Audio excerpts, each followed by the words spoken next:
Hello guys, hello అందరికీ welcome to Muni GT channel. Muni GT ఛానల్కి అందరికీ స్వాగతం. గాయస్, ఈరోజు అయితే మనం అంటే స్ట్రీమర్స్ రెగ్యులర్గా ఫేస్ చేసే ఒక ప్రాబ్లం అయితే మీకు ఒకటి చూపిస్తాను. దానికి సొల్యూషన్ అనమాట. అంటే స్ట్రీమర్కి యూజువల్గా వచ్చే ప్రాబ్లమ్స్కి సొల్యూషన్. మెయిన్గా మనం స్ట్రీమింగ్ ఒక్కొక్కరు ఒక్కొక్క యాప్తో చేస్తారు. నేనైతే ఓబిఎస్, స్ట్రీమ్ ఎలిమెంట్స్, అట్లాగే స్ట్రీమ్ ల్యాబ్స్తో కూడా చేస్తాను అనమాట. అంటే ఒక్కొక్క దాన్ని బట్టి ఒక్కొక్క దాన్ని చేస్తాను.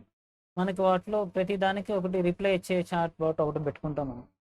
నైట్ బాట్ ఇప్పుడు ఇక్కడ ఉంది, నైట్ బాట్, స్ట్రీమ్ ల్యాబ్స్. ఆటోమేటిక్గా వాటికి మనం మెసేజ్ కాన్ఫిగర్ చేసి అవి వాటింతటా అవి మెసేజ్ చేసుకుంటూ ఉంటాయి అనమాట. అంటే హాయ్ చెప్తే హాయ్ చెప్పడం, అట్లా ఆ కంటెంట్కి ఉన్న కంటెంట్ అంటే దాన్ని బట్టి మనం కమెంట్స్ అవన్నీ ఇస్తే అది మన మెసేజ్కి రెస్పాండ్ అవుతుంది అనమాట. ఇట్లా క్యాప్స్ లాక్, లింక్ ప్రొటెక్షన్, ప్రతిదీ దాంట్లో మనం కాన్ఫిగర్ చేసుకోవచ్చు అనమాట. కమెంట్స్ ఇలా ఉంటుంది. దీంట్లో ఒక బెస్ట్ ఫీచర్ అనేది ఉంటుంది, అదైతే లాయల్టీ పాయింట్స్. ఎందుకంటే లాయల్టీ పాయింట్స్ చాలామంది ఈ మధ్య ఎట్లా వాడుతున్నారంటే లాయల్టీ పాయింట్స్ యూజ్ చేసుకొని గివ్ అవేలు అలాంటివి అయితే ఇస్తున్నారు అనమాట.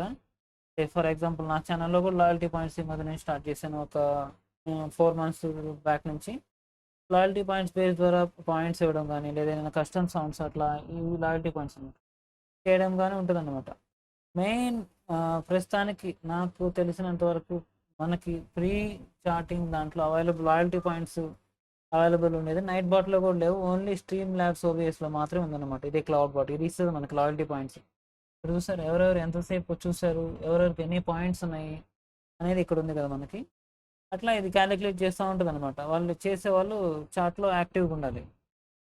ఇది అనేది కొన్నిసార్లు పని చేయకుండా ఆగిపోతుంది అనమాట. వాళ్ళు పాయింట్స్ అని టైప్ చేసినా ఏం టైప్ చేసినా అది రిప్లై అయితే రాదు. సో దానికంటే ఇప్పుడు మనం ఒక ట్రబుల్ షూట్ అయితే చూసాను అనమాట. ఆల్రెడీ కొన్ని ట్యూటోరియల్స్ ఉన్నాయి, బట్ అవి కొంచెమే ఒక సగం దారి తీసుకెళ్ళి వదిలేసినట్టు ఉన్నాయి అనమాట. నేనైతే కంప్లీట్గా చూడండి, వీడియో మీకు అర్థం అవ్వాలంటే కంప్లీట్గా ఫస్ట్ నుంచి లాస్ట్ వరకు అయితే చూడండి. ఫస్ట్ సొల్యూషన్ వచ్చి మీకు అట్లా నైట్ బోట్ నుంచి ఏం రిప్లై రావట్లేదు అంటే, క్లౌడ్ బోట్ దీన్ని ఏం రిప్లై రావట్లేదు అంటే, ఫస్ట్ మీరు చేయాల్సింది ఇక్కడ డాష్ బోర్డ్లోకి వచ్చి సైడ్లో ఉంటుంది క్లౌడ్ బోట్ అని. ఇక్కడికి వచ్చిన తర్వాత లాయల్టీ పాయింట్ సెలెక్ట్ చేసుకోండి, లేదా ఏం సెలెక్ట్ చేసుకుని క్లౌడ్ బోర్డ్ మీదకి వచ్చి దీని ఒకసారి ఆఫ్ చేసి, నేను చేశాను ఆఫ్ చేసి పేజ్ ఒకసారి రీఫ్రెష్ చేయండి. ఓకే, రీఫ్రెష్ చేసిన తర్వాత ఒక 2 minutes 3 minutes ఆగండి. లైవ్ స్ట్రీమ్లో ఉన్నా పర్లేదు, ఇది ఎట్లా ఉన్నా వర్క్ అవుద్ది. లైవ్లో మళ్ళీ అయినా యాక్టివేట్ అవుతుంది అనమాట. దానికోసం మీరు స్ట్రీమ్ ఆపనవసరం లేదు. కమ్యూనిటీ దాంట్లో ఇవి సెట్టింగ్స్ ఉన్నాయి, యూట్యూబ్ స్టూడియోలో కమ్యూనిటీ కరెంట్ ఇట్లా మోడరేటర్ అన్ని తీయాల్సిన అవసరం లేదు. లాయల్టీ పాయింట్స్ రీసెట్ చేయాల్సిన అవసరం కూడా లేదు. జస్ట్ ఇది ఆఫ్ చేసి ఒక 2-3 minutes వెయిట్ చేయండి. వెయిట్ చేసిన తర్వాత మళ్ళీ ఆన్ చేయండి. మళ్ళీ ఆన్ అవుతుంది ఇది. ఓకేనా, టైం తీసుకుంటుంది. ఆన్ చేసిన తర్వాత ఒక 1 minute ఒక 30 seconds అట్లా రీలోడ్ చేయండి పేజ్ని. రీలోడ్ చేశారా, ఇప్పుడు మీరు లైవ్ స్ట్రీమ్లో కానీ ఉంటే మీ వ్యూవర్స్ని పాయింట్స్ చెక్ చేసుకోమని చెప్పండి. వాళ్ళు చెక్ చేస్తారు. ఒక 5 minutes అయితే వెయిట్ చేయాలి, కంపల్సరీ వెయిట్ చేయాలి. ఎందుకంటే అది లేట్గా అయితే రెస్పాండ్ అవుతుంది, వాళ్ళ సైడ్ నుంచే ప్రాబ్లం అనమాట. అప్పుడు లేట్గా వస్తుంది, అప్పుడు మెసేజ్ వస్తుందా రాలేదా చూడండి ఒకసారి. ఇన్ కేస్ అప్పుడు కూడా రాలేదంటే ఇప్పుడు సెకండ్ స్టెప్ చూపిస్తున్నాను మీకు. సెకండ్ స్టెప్ ఏంటంటే లాయల్టీకి వెళ్ళండి. మళ్ళీ లాయల్టీ దగ్గరికి వెళ్ళి ఇక్కడ యూజర్స్ సెట్టింగ్స్ అని ఉంది కదా, సెట్టింగ్స్ క్లిక్ చేసి దీన్ని డిజేబుల్ చేసి, ఇక్కడ డిజేబుల్ ఉంది లాయల్టీ సిస్టమ్, డిజేబుల్ చేసి సేవ్ చేయండి.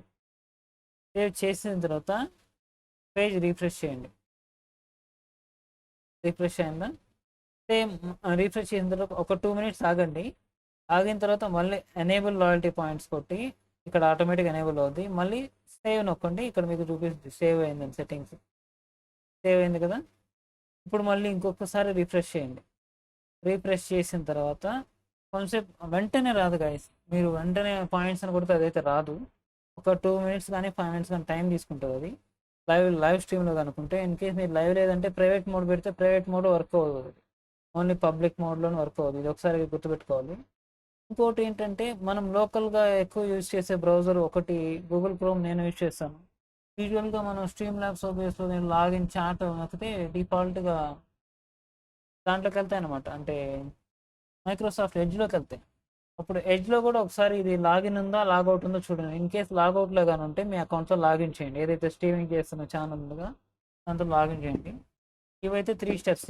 3 స్టెప్స్ మీరు కనుక కంపల్సరీ ఫాలో అయ్యారంటే, అంటే ఫస్ట్ది క్లౌడ్ బాట్ని ఆఫ్ చేసి ఆన్ చేయడం, సెకండ్ది లాయల్ సిస్టమ్ని దీన్ని డిజేబుల్ చేసి ఎనేబుల్ చేయడం, థర్డ్ది బ్రౌజర్లో లాగిన్ అయిందా లేదా అని చూడడం. యాక్చువల్గా చెప్పాలంటే ఫస్ట్ బ్రౌజర్లో లాగిన్ అయింది చూడాలి, అది ఫస్ట్. ఇది ఒకసారి కరెక్షన్ కింద తీసుకోండి. ఓకేనా, అంతే. మీదైతే వర్క్ అవుతుంది అనమాట. యూజువల్గా అన్నీ లాగానే ఉంటాయి, ఎందుకంటే డైలీ ఓపెన్ చేసి చెక్ చేస్తారు చాలామంది. ఓకే, ఇట్లా ఉంటుంది అనమాట ఇది వర్కింగ్ అనేది.